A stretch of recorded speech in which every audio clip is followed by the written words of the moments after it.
तो इसमें रुखसत अजीमत के दर्जे में जानी। अच्छा, अब देखें यहाँ पर मिसाल के तौर पर कहते हैं वक़त्ल नफ्सी ज़ुल्मन, इसी तरह कोई आदमी किसी को कहता है फ़लाँ को कत्ल कर दो, नहीं तो तुझे कत्ल करता हूँ। तो अब ये कोशिश करे न कत्ल करे उसको, क्योंकि ये किसी को कत्ल कर रहा है तो खुद भी कत्ल हो रहा है, तो अपने आप कत्ल से बचाने के लिए दूसरों को कत्ल करना।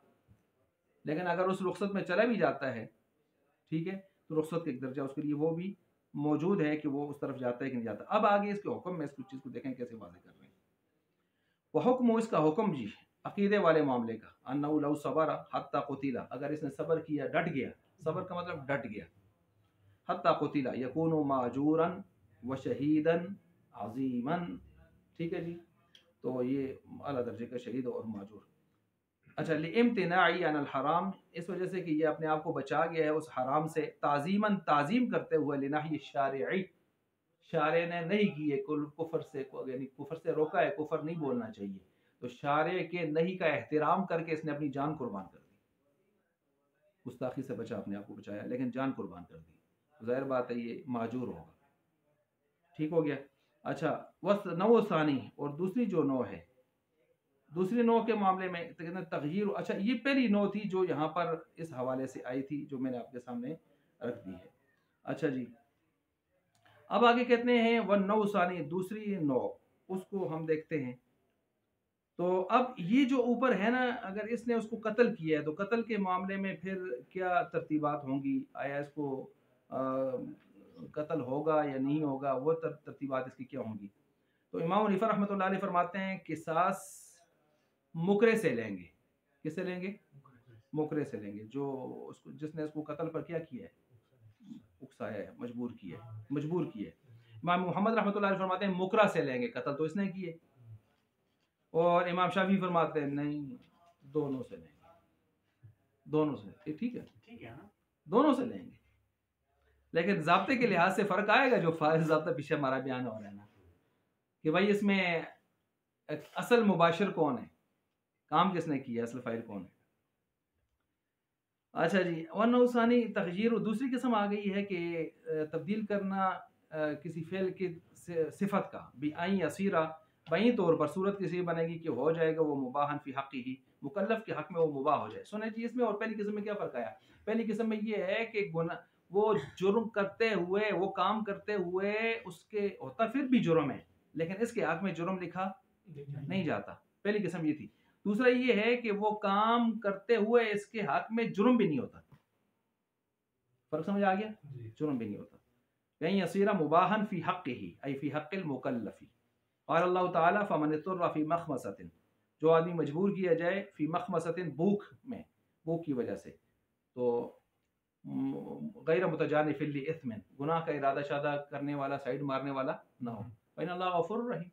लेकिन कहते हैं कि इस आयत को बतौर इस्तिदलाल पेश किया है, ये ज़्यादा वाज़ेह आयत नहीं थी इस मौजू पर, मुसन्निफ़ ने इसको जो पेश किया है, इसमें तो सिर्फ इतना है कि ऐसी हालत में हराम का गुनाह उसके ऊपर नहीं होता, इबाहत तो फिर भी साबित नहीं होती, आपने तो यहाँ इबाहत भी साबित करनी है ना, तो उसके लिए और आयत लाई है, दूसरी आयत वो है वक़द फ़स्सला लकुम मा हर्रम अलैकुम इल्ला मा तुरिरतुम इलैहि, और ताक़ीक़ अल्लाह ने आपके लिए उस चीज़ को बयान कर दी है जो हराम किया उसने आप पर, मगर वो जो जिसकी तरफ आपको मजबूर किया जाए। तो देखें, वो आयत, दूसरी आयत, उसको यहाँ लाना चाहिए था कि जिसमें इबाहत भी आ रही है साथ, इसमें इबाहत नहीं वाज़ेह तौर पर आ रही। वज़ालिका, और ये इस तरह जैसे नहुल इकराही अला अक्लिल मैतती व शुर्बिल खम्री, कि वो मुर्दार के खाने पर मजबूर हो जाए, मजबूर किया जाए, या शराब के पीने पर उसको जो है इस तरतीब से मजबूर किया जाए, तो वो यही वह हुक्म हो, इसका हुक्म क्या है, अन्नहु लव इम्तना, अगर ये रुक जाए, अन तनावुलिही अन अक्लिही व शुर्बिही हत्ता कुतिला, खाने पीने से रुक जाए, तो यहाँ तक कि मारा जाए, यकूनु आसिमन, गुनहगार होगा। क्यों? ये चीज़ें बेइम्तिनाई अनिल मुबाही, एक चीज़ उसके हक में हो गई है मुबाह ना, खिंजीर खाना, खून पीना, मुर्दार खाना, अब इसके लिए इस मजबूरी के दर्जे में क्या हो गया है, मुबाह। तो अब इस मुबाह से अपनी जान बचाते हुए कत्ल, अपने आप को कत्ल होने पर जो है तरजीह देना, ये कौन सी अक्लमंदी है। तो यकूनु आसिमन, ये वही है, रमज़ान का रोज़ा है, जान निकल रही है, जूस शरीफ आ रहा है, और आगे से कहता है रोज़ा नहीं तोड़ूंगा, यकून आसिमन इदा माता, ठीक है, गुनहगार होकर मरेगा।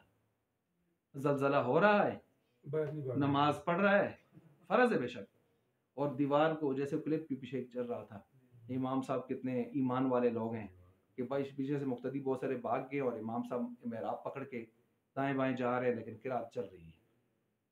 यकून आसिमन इदा माता, ठीक है, क्यों? वला तुल्कू बिअयदीकुम इला तहलुका, अपने हाथों से अपने आप को हलाकत में न डालो। वला तक़तुलू अनफुसकुम, अपने आप को कत्ल मत करो। जब आपके लिए एक मुतबादल मौजूद है कि आप क्यों इस तरह का काम कर रहे हैं। तो अमाल का मामला फिर और है। सिर्फ मैंने कहा इज्जत का मामला ईमान के साथ मिलाया उलमा ने, बाकी सारा मामला बिल्कुल जुदा रखे। जब फ़राइज़ और वाजिबात का ही मसला है, फिर आगे हम वाजिबात और सुन्नतों की मिसाल क्या देंगे इसमें। अल्लाह ने इंसानी जान की, उन चीज़ों की कदर रखी है। अल्लाह ताला जान है तो जहान है ना डॉक्टर साहब, जान है तो जहान है।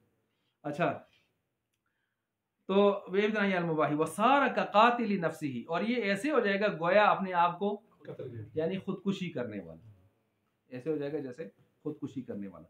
तो ये इस हवाले से इसके ऊपर गुनाह ये चीज़ आ रही है, तो तभी इस चीज़ से क्या किया है, रोका गया है। चलें जी, क्या टाइम हुआ है जी?